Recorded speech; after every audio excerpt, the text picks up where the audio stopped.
Please subscribe and click on the bell icon for more videos. നമസ്കാരം, FundEd360 പുതിയ അധ്യായത്തിലേക്ക് സ്വാഗതം. ഞാൻ പ്രൊഫസർ അനൂപ് മാത്യു.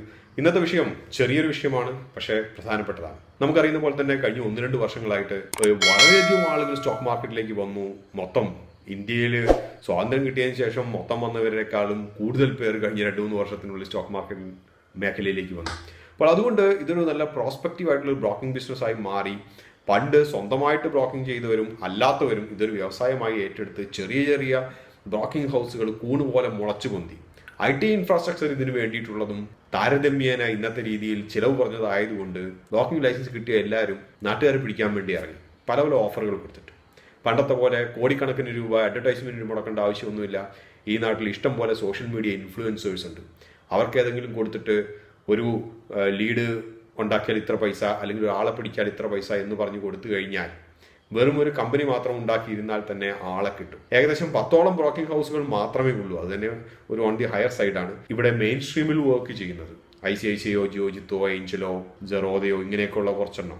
അത് കഴിഞ്ഞ് ഇവയെ കൂടാതെ ഏകദേശം 100ഓളം വേറെ ബ്രോക്കിംഗ് ഹൗസുകൾ സോഷ്യൽ മീഡിയ ഇൻഫ്ലുവൻസേഴ്സ് വഴി ആളെ പിടിക്കുന്നവരുണ്ട്. ഈ മെയിൻ സ്ട്രീമിലുള്ള ബ്രോക്കറേജ് ഹൗസ് പിടിച്ചതിനേക്കാൾ കൂടുതൽ ആളുകൾ ഇവരെല്ലാവരും കൂടി ചേർന്ന് പിടിച്ചിട്ടുണ്ട്. പ്രധാനമായും ഇവർ പിടിച്ചത് സോഷ്യൽ മീഡിയ ഇൻഫ്ലുവൻസേഴ്സ് വഴിയാണ്.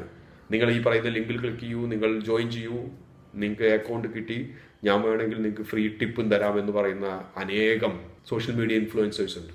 അപ്പോൾ ആളെ പിടിക്കുന്നതും പണ്ടത്തെ പോലെ വലിയ ബുദ്ധിമുട്ടില്ല. ഓഫീസൊന്നും ഇട്ടിരുന്ന ആളെ പിടിക്കേണ്ട ആവശ്യങ്ങളൊന്നുമില്ല. ഒരു 10 സോഷ്യൽ മീഡിയ ആളുകളെ പിടിച്ചു കഴിഞ്ഞാൽ ഒരു 100-500 ആളെ കിട്ടാൻ വളരെ എളുപ്പമാണ്. നമ്മുടെ കമ്പനിയിലും വളരെയധികം പേർ അപ്രോച്ച് ചെയ്തിട്ടുണ്ടായിരുന്നു. ഈ പറഞ്ഞ പോലെ ഏകദേശം ഒരു 10ഓളം നമ്മൾ സാധാരണ രീതിയിൽ കേൾക്കാത്ത ബ്രോക്കറേജ് ഹൗസുകൾ. ഇവയെ കൂടാതെ ക്രിപ്റ്റോ കറൻസി കാർ വന്നിട്ടുണ്ട്, ലോൺ, ഇൻസ്റ്റന്റ് ലോൺ ആപ്പ് കൂടെ പ്രൊമോട്ട് ചെയ്യുന്നവർ വന്നിട്ടുണ്ട്. അപ്പോൾ ഇവരൊക്കെ റഫറൽ ലിങ്ക് തരും, അപ്പോൾ അതിൻ്റെ അകത്ത് ക്ലിക്ക് ചെയ്ത് കഴിഞ്ഞാൽ പോകാന്നുള്ള രീതിയിൽ. സാധാരണ രീതിയിൽ നമ്മൾ ഈ പറഞ്ഞതുപോലെ ഇതിൻ്റെ അകത്തൊന്നും അത്രയധികം കൺവിൻസ്ഡ് അല്ലാത്തത് കൊണ്ടും ചെറിയൊരു റിസ്ക് ഫാക്ടർ അതിൻ്റെ അകത്തുള്ളത് കൊണ്ടും നമ്മൾ പറഞ്ഞിട്ട് ആരെങ്കിലും ജോയിൻ ചെയ്ത് കഴിഞ്ഞാൽ നമുക്ക് തന്നെ ബാക്ക് ഫയർ ചെയ്യുമല്ലോ എന്നുള്ളൊരു കാരണങ്ങൾ കൊണ്ട് നമ്മളത് ഒരിക്കലും പ്രൊമോട്ട് ചെയ്തിട്ടില്ല. നമ്മൾ സബ് ബ്രോക്കറായിട്ടിരിക്കുന്ന ഒരു DPA മാത്രമേ നമ്മൾ പ്രൊമോട്ട് ചെയ്തിട്ടുള്ളൂ. അത് വളരെ പരമ്പരാഗത രീതിയിലുള്ള ഒരു സബ് ബ്രോക്കർഷിപ്പ് വർഷങ്ങളായിട്ടുള്ളതാണ് താൻ. മറ്റുള്ള ഒന്നിനും അഫിലിയേറ്റഡ് പാർട്ണറായിട്ടോ റഫറൽ പാർട്ണറായിട്ടോ നമ്മൾ വർക്ക് ചെയ്തു. ഇപ്പോൾ ഇങ്ങനെ ഇരിക്കുമ്പോഴാണ് ഏകദേശം ഒരു 2 മാസം മുമ്പ് ഈ ഒരു ചെറിയൊരു കുഞ്ഞു കമ്പനിയുടെ, ആ കമ്പനിയെക്കുറിച്ച് ഞാൻ ബ്രോക്കിംഗ് ഹൗസിനെ കുറിച്ച് ഞാൻ കാര്യമായിട്ട് കേട്ടിട്ടില്ല, പക്ഷേ അതിൻ്റെ സെയിൽസുള്ള ഒരാൾ, അയാൾ എനിക്ക് അറിയുന്നതാണ്. അദ്ദേഹം എന്നോട് വന്നിട്ട് പറഞ്ഞു, എനിക്കൊരു 5-6 പേരെ ഈ മാസം ക്ലോസ് ചെയ്യണം, അക്കൗണ്ട് ക്ലോസ് ചെയ്തിട്ടില്ലെങ്കിൽ എൻ്റെ ജോലി നഷ്ടപ്പെടും. അപ്പോൾ 3-4 പേരെ പിടിച്ചു തരാൻ പറ്റുമോ? ഞാൻ പറഞ്ഞു, എനിക്ക് പിടിച്ചു തരാൻ പറ്റില്ല. ആകെ ചെയ്യാൻ പറ്റുന്നൊരു കാര്യം, ഞാൻ എന്നെ പിടിച്ച് നിങ്ങൾക്ക് തരാം. അതായത് ഒരു അക്കൗണ്ട് ഞാൻ വേണമെങ്കിൽ എടുക്കാം, എൻ്റെ റിസ്ക് ഞാൻ എടുക്കും, കാരണം ആ റിസ്ക് എങ്ങനെ മാനേജ് ചെയ്യണം എന്നുള്ളത് എനിക്കറിയാം. പക്ഷെ മറ്റുള്ള റിസ്ക് എനിക്കെടുക്കാൻ കഴിയില്ല, എനിക്ക് ഉത്തരവാദിയാകാൻ കഴിയില്ല. അങ്ങനെ ഞാൻ പുള്ളി പറഞ്ഞത് പ്രമാണിച്ച്, പുള്ളി അത്ര സന്തോഷവാനൊന്നും അല്ലെങ്കിലും പുള്ളിയുടെ അക്കൗണ്ട് ലിങ്കൊക്കെ എനിക്ക് അയച്ചു തന്നു. ഞാൻ അതിൻ്റെ അകത്ത് ഓപ്പൺ ചെയ്യാൻ തുടങ്ങി. ഞാൻ ആദ്യം തന്നെ പറഞ്ഞിട്ടുണ്ടായിരുന്നു, എനിക്ക് വലിയ ലക്ഷറി ഒന്നും വേണ്ട, നിങ്ങൾ പറഞ്ഞുകൊണ്ട് അക്കൗണ്ട് ഓപ്പൺ ചെയ്യുന്നതാണ്. ഓൾറെഡി ഞാൻ ട്രേഡ് ചെയ്യുന്നുണ്ട്, എനിക്ക് ഇഷ്ടപ്പെട്ട അക്കൗണ്ടുകളിലൂടെ, ഇഷ്ടപ്പെട്ട ബ്രോക്കറുകൾ കൂടെ. അപ്പോൾ നിങ്ങൾ അക്കൗണ്ട് ഓപ്പൺ ചെയ്യുക. അപ്പോൾ ഏറ്റവും ബെയർ മിനിമം മതി, അതായത് ഇക്വിറ്റി മാത്രം ഇത് ചെയ്താൽ മതി. അതേ ലിങ്ക് അയച്ചു തന്നു. അത് ഓപ്പൺ ചെയ്ത് പോകുമ്പോഴാണ് തമാശ, അതിൻ്റെ അകത്ത് ഇക്വിറ്റി മാത്രമായിട്ടുള്ളൊരു ഓപ്ഷൻ ഇല്ല. ഇക്വിറ്റി F&Oയും കൂടിയുള്ള ഒരു കോംപ്രിഹെൻസീവ് പാക്കേജാണുള്ളത്. അപ്പോൾ ഇതിനകത്ത് പ്രശ്നം എന്ന് വെച്ച് കഴിഞ്ഞാൽ F&Oയും കൂടി വന്നു കഴിഞ്ഞാൽ നമ്മൾ എന്തായാലും അതിനകത്ത് ഒന്നുകിൽ ബാങ്ക് സ്റ്റേറ്റ്മെൻറ്റ്, അല്ലെങ്കിൽ നമ്മൾ DP ഹോൾഡിംഗ് സ്റ്റേറ്റ്മെൻറ്റ്, വേറെ ഏതെങ്കിലും DP എടുത്തുണ്ടെങ്കിൽ ഹോൾഡിംഗ് സ്റ്റേറ്റ്മെൻറ്റ് നമ്മൾ കൊടുക്കണം. അപ്പോൾ അതിൻ്റെ താരതമ്യേന റിസ്ക് കുറഞ്ഞതും നമ്മുടെ ഡേറ്റ അധികം പുറത്തേക്ക് പോകേണ്ട എന്നുള്ളത് കൊണ്ടും ഞാൻ എൻ്റെ കാര്യമായ ട്രാൻസാക്ഷൻ നടക്കാത്ത ഒരു ഹോൾഡിംഗ് സ്റ്റേറ്റ്മെൻറ്റ് ഞാൻ എടുത്തു കൊടുത്തു. ഈ ബ്രോക്കറേജ് വൈസ് ഒക്കെ വളരെ ആകർഷകമാണ്. 15 രൂപയോളം മറ്റേ ഉള്ളൂ, ഫ്ലാറ്റ് റേറ്റ് ബ്രോക്കറേജ് ആണ്. ഞാൻ എൻ്റെ ഹോൾഡിംഗ് സ്റ്റേറ്റ്മെൻറ്റ് അപ്ലോഡ് ചെയ്തു. ഏകദേശം ഒരു 10 മിനിറ്റിനുള്ളിൽ ഒരു കോൾ തിരിച്ച് കിട്ടി, താങ്കളുടെ ആപ്ലിക്കേഷൻ റിജക്റ്റ് ചെയ്യപ്പെട്ടിരിക്കുന്നു. ഞാൻ ചോദിച്ചു കാരണം എന്താണ്? കാരണം എന്ന് വെച്ച് കഴിഞ്ഞാൽ നമ്മൾ ഹോൾഡിംഗ് സ്റ്റേറ്റ്മെൻറ്റ് ആക്സെപ്റ്റ് ചെയ്യില്ല, നമുക്ക് നിങ്ങളുടെ ഇൻകം പ്രൂഫ് വേണം. ITR സ്റ്റേറ്റ്മെൻറ്റ്, ഇൻകം പ്രൂഫ്, അല്ലെങ്കിൽ ബാങ്ക് സ്റ്റേറ്റ്മെൻറ്റ് മുതലായവ വേണം. അതും ITR സ്റ്റേറ്റ്മെൻറ്റാണ് നമ്മൾ കൂടുതലായി പ്രിഫർ ചെയ്യുന്നത്. ഏറ്റവും മിനിമം ബാങ്ക് സ്റ്റേറ്റ്മെൻറ്റ് വേണം. ഞാൻ പറഞ്ഞു, ഒന്ന് എനിക്ക് F&Oയും കറൻസിയും വേണ്ട, ഇക്വിറ്റി മാത്രം മതി. അപ്പോൾ അവർ പറഞ്ഞു ഇക്വിറ്റി മാത്രമായി തരില്ല. ഞാൻ പറഞ്ഞു അതങ്ങനെ തരാതിരിക്കാൻ നമ്മളിത് കോംപ്രിഹെൻസീവ് പാക്കേജ് 15 രൂപയ്ക്ക് ഓഫർ ചെയ്യുന്നതുകൊണ്ട് ഇങ്ങനെയാണ് നമ്മുടെ പാക്കേജ് ഉണ്ടാക്കി വെച്ചിരിക്കുന്നത്. ഞാൻ പറഞ്ഞു അതിന് പരാതിയില്ല, നിങ്ങൾ അങ്ങനെ ഉണ്ടാക്കിയോ, തെറ്റില്ല, പക്ഷേ ഹോൾഡിംഗ് സ്റ്റേറ്റ്മെൻറ്റ് മതിയല്ലോ അക്കൗണ്ട് ഓപ്പൺ ചെയ്യാൻ. അവർ പറഞ്ഞു ഞങ്ങളുടെ പോളിസി ഇങ്ങനെയാണ്. അതിന് കൂടെ ഞാൻ പറഞ്ഞു നിങ്ങൾ എന്താണ് റീസൺ ഫോർ റിജക്ഷൻ എന്ന് പറയുന്നത്, നിങ്ങളൊരു മെയിൽ എനിക്ക് അയക്കുക. പറഞ്ഞു ഓട്ടോമാറ്റഡ് മെയിലായിട്ട് സാറിന് കിട്ടിയിട്ടുണ്ടാവും എന്ന് പറഞ്ഞു. ഞാൻ എടുത്തു നോക്കുമ്പോൾ ഓട്ടോമാറ്റഡ് മെയിലിനകത്ത് വന്നിരിക്കുന്നത് റിജക്ഷൻ റീസൺ എന്ന് പറയുന്നത് ഇംപ്രോപ്പർ ഇൻകം പ്രൂഫ് എന്നാണ് പറയുന്നത്. ഞാൻ തിരിച്ചൊരു മെയിൽ അയച്ചു, I haven't submitted any income proof, I have upload only my DP statement, holding statement. അതിന്റെ റിപ്ലൈ ഇനിയും വന്നിട്ടില്ല. അപ്പോൾ ഈ ഒരു അനുഭവത്തിൽ നിന്ന് നമുക്ക് എന്താണ് മനസ്സിലാക്കാൻ കഴിയുന്നത്? മിക്ക കുഞ്ഞു ബ്രോക്കിംഗ് ഹൗസുകൾക്കും അക്കൗണ്ട് ഓപ്പൺ ചെയ്യുക എന്നതിന്റെ കൂടെ തന്നെ നിങ്ങളെക്കുറിച്ച് കൂടുതൽ ഡേറ്റ കളക്ട് ചെയ്യുക എന്നുള്ളൊരു ഉദ്ദേശം കൂടിയുണ്ട്. നിങ്ങളുടെ ഫിനാൻഷ്യൽ ഡാറ്റ, നിങ്ങളുടെ ഫിനാൻഷ്യൽ സ്റ്റാറ്റസ്, നിങ്ങളെക്കുറിച്ചുള്ള കൂടുതൽ ഡാറ്റ. ഈ ഡാറ്റ എന്ത് ചെയ്യും? വളരെ വാല്യുബിൾ ആയിട്ടുള്ള ഒരു ഡാറ്റയാണ്. ഡാറ്റയുടെ വില നിങ്ങൾക്ക് അറിയുമായിരിക്കും. നമ്മുടെ പല സ്കൂൾസും കോളേജുകളും ഉൾപ്പെടെ ERP സോഫ്റ്റ്വെയർ ഇംപ്ലിമെന്റ് ചെയ്ത school management software, college management software, ഇവയെല്ലാം ഇംപ്ലിമെന്റ് ചെയ്ത പല സ്കൂൾസിൻ്റെ അകത്തും ഡൗൺ ടു എർത്ത് പ്രൈസിങ്ങിൽ 5 രൂപ ഒരു കുട്ടിക്ക് എന്ന രീതിയിലോ 2 രൂപ ഒരു കുട്ടിക്ക് എന്ന രീതിയിലോ കൊടുക്കുന്ന പല ERP സോഫ്റ്റ്വെയർ പ്രൊവൈഡേഴ്സും അവർ ഡേറ്റ വിറ്റ് കാശുണ്ടാക്കുന്നു എന്നുള്ള സത്യം ഇവിടെ നിലനിൽക്കുന്നു. കുഞ്ഞു ബ്രോക്കിംഗ് ഹൗസുകളും ഇവ ചെയ്യാനുള്ള ഒരു സാഹചര്യം തള്ളിക്കളയാൻ കഴിയില്ല.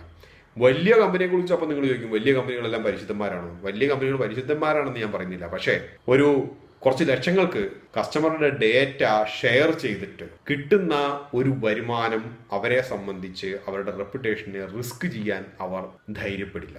കാരണം അവരുടെ ബ്രാൻഡ് വാല്യൂ വളരെ വലുതാണെങ്കിൽ കുറച്ച് ലക്ഷങ്ങൾക്കോ കുറച്ച് കോടികൾക്കോ വേണ്ടി അവർ അവരുടെ റെപ്യൂട്ടേഷൻ റിസ്ക് ചെയ്യില്ല. നമ്മൾ പറയുന്ന പോലെ വലിയ ഉയർന്ന ശമ്പളം ലഭിക്കുന്നവർ 5-10 രൂപയൊന്നും കൈക്കൂലി വാങ്ങില്ല. അതേ അവസ്ഥ തന്നെ. അപ്പോൾ നിങ്ങൾ വിചാരിക്കും നിങ്ങളുടെ ഡേറ്റ ഇപ്പോൾ പുറത്ത് പോയാൽ എന്താ പ്രശ്നം? നിങ്ങളുടെ ഡേറ്റ പുറത്തു പോയാൽ പ്രശ്നങ്ങളൊന്നും സാധാരണ രീതിയിലില്ല. പക്ഷെ നിങ്ങൾ മനസ്സിലാക്കേണ്ട ഒരു കാര്യം, ഫിനാൻഷ്യൽ ഫീൽഡിൽ കോമ്പിറ്റൻ്റ് ആയിട്ടുള്ള കുറച്ച് പേരുടെ എക്സ്ക്ലൂസീവായിട്ട് 100% ഷുവറിറ്റിയുള്ള ഡേറ്റയുടെ വില വളരെ കൂടുതലാണ്. അവരുടെ റിസ്ക് എന്ന് പറയുന്നതും വളരെ കൂടുതലാണ്. നിങ്ങളെക്കുറിച്ചുള്ള നിങ്ങളുടെ സാമ്പത്തിക അവസ്ഥയെക്കുറിച്ചുള്ള ഒരു ഡേറ്റയാണ് നിങ്ങൾ മറ്റുള്ളവർക്ക് കൊടുക്കുന്നത്. നിങ്ങൾ കേട്ടിട്ടുണ്ടാവും, ഒരു 7-8 വർഷം മുമ്പാണെന്ന് തോന്നുന്നു, അഡോബി ഇന്ത്യയുടെ CEO അദ്ദേഹത്തിന്റെ മകനെയോ മകളെയോ മറ്റോ ആരോ തട്ടിക്കൊണ്ടുപോയിട്ട് റാൻസം മണി, മോചന ദ്രവ്യം ആവശ്യപ്പെട്ടു. കുട്ടിയെ കുറച്ച് കഴിയുമ്പോൾ തിരിച്ചു കിട്ടി. പക്ഷേ പറയപ്പെടുന്നത് ഏകദേശം 1.5 കോടി രൂപയോളം റാൻസം മണി കൊടുത്തു എന്നുള്ളതാണ്. ഈ ഒരു മോചനദ്രവ്യം ചോദിക്കാൻ വേണ്ടി ഉള്ള ചേതോവികാരം എന്തായിരുന്നു എന്ന്. കാരണം ഒരു മധ്യവർത്തി കുടുംബത്തിൽപ്പെട്ട ആരോട് 1.5 കോടി രൂപ ചോദിക്കില്ല. അഡോബി ഇന്ത്യയുടെ ചെയർമാനാണ്, അഡോബി ഇന്ത്യയുടെ CEO ആണ്. ആ ഒരു ഫിനാൻഷ്യൽ സ്റ്റാറ്റസ് ഉണ്ട് എന്നുള്ളത് കൊണ്ടാണ് ആ ഒരു എമൗണ്ട് ചോദിച്ചത്. അപ്പോൾ നിങ്ങൾ ആലോചിച്ച് നോക്കുക, നിങ്ങളൊരു ബ്രോക്കർക്ക് ഷെയർ ചെയ്യുന്ന ഡേറ്റ എന്തൊക്കെയുണ്ട്? നിങ്ങളുടെ പേര്, അഡ്രസ്സ്, ഫോൺ നമ്പർ, നിങ്ങളുടെ നോമിനിയുടെ പേര്, നിങ്ങളുടെ ഒരു ഫിനാൻഷ്യൽ ഡേറ്റ. ഇന്നത്തെ രീതിയിൽ അനലിറ്റിക്സ് സോഫ്റ്റ്വെയർ എല്ലാം വളരെ അഡ്വാൻസ്ഡ് ആണ്. ഒരു 1 ലക്ഷം പേരുടെ ഇത് കിട്ടിക്കഴിഞ്ഞാൽ അതിൻ്റെ അകത്ത് പല പാരാമീറ്റേഴ്സ് വെച്ചിട്ട് നമുക്ക് വേണ്ട രീതിയിൽ അനാലിസിസ് നടത്തി ഒരു ഔട്ട്കം തരാൻ കപ്പാസിറ്റി ഉള്ള പല സോഫ്റ്റ്വെയർസും ഉണ്ട്. അപ്പോൾ നിങ്ങളുടെ ഡേറ്റ ക്രെഡിബിൾ അല്ലാത്ത ബ്രോക്കേഴ്സുമായിട്ട് ഷെയർ ചെയ്യുമ്പോൾ നിങ്ങൾ എപ്പോഴും ശ്രദ്ധിക്കുക. ബ്രോക്കേഴ്സ് എല്ലാവരും പറയും ഞങ്ങൾക്ക് സെബി രജിസ്റ്റേർഡ് ആണ്. സെബി രജിസ്റ്റേർഡ് ആയതുകൊണ്ട് എന്താണ് ആകെയുള്ളത്? സെബി രജിസ്റ്റേർഡിൽ ഒന്നുമില്ല, പൊളിഞ്ഞു പോകാം. നിങ്ങൾ ഡേറ്റ ഷെയർ ചെയ്താൽ എന്ത് സംഭവിക്കും? അതിനെക്കുറിച്ച് സെബിക്ക് യാതൊരു ബാധ്യതയില്ല. കസ്റ്റമർ പ്രൊട്ടക്ഷൻ ഫണ്ടിൻ്റെ അകത്ത് നിങ്ങൾക്ക് പറ്റിച്ചു കഴിഞ്ഞാൽ നിങ്ങൾക്ക് അതിൻ്റെ അകത്ത് കുറച്ച് പൈസ കിട്ടും, അല്ലാണ്ട് വേറെ ഒന്നുമില്ല. ഡേറ്റ ഷെയർ ചെയ്തു അതുകൊണ്ടുള്ള നഷ്ടങ്ങൾ, ഓപ്പർച്യൂണിറ്റി ലോസ്, ഇതൊന്നും സെബി ബാധകമല്ല. നമ്മുടെ നാട്ടിലെ ബ്ലേഡ് കമ്പനിയൊക്കെ ക്ലെയിം ചെയ്യുന്ന പോലെയാണ് RBI രജിസ്റ്റേർഡ്, ഗവൺമെന്റ് അപ്രൂവ്ഡ്. ഈ നാട്ടിൽ ഗവൺമെന്റ് അപ്രൂവ്ഡ് ആയാൽ മാത്രമേ എന്തെങ്കിലും ആരും പൈസ കളക്ട് ചെയ്യാൻ പറ്റുള്ളൂ. അതിന്റെ അർത്ഥം ഗവൺമെന്റിന്റെ കമ്പനിയാണെന്നുള്ള രീതിയിലല്ല.